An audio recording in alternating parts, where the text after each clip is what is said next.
Ada satu hari dalam hidup kita yang kita akan duduk termenung dan kita mula rasa kenapa semua orang macam mula menjauh. Dulu kita rasa semuanya dekat dan juga hangat. Sekarang kita punya mesej pun lambat berbalas, jemputan semakin berkurang dan hati mula rasa aku ni masih penting ke dalam hidup mereka. Apabila kita rasa orang lain sudah jauh, mungkin itu bukan kerana mereka lupa, tapi kerana Allah sedang membuka ruang untuk kita rapat semula dengan sesuatu yang kita dah lama tinggalkan, iaitu diri sendiri.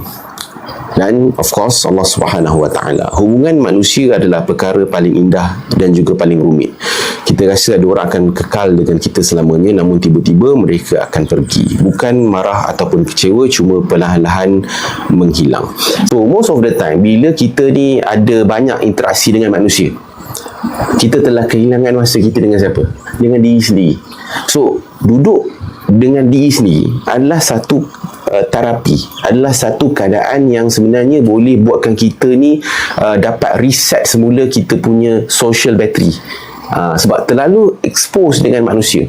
Kadang-kadang kita bukan expose dengan manusia secara depan-depan, kerana terlalu expose dengan kehidupan manusia dekat social media pun, so somehow dia akan memberi kesan pada kita punya emosi kita, mental kita dan juga diri kita.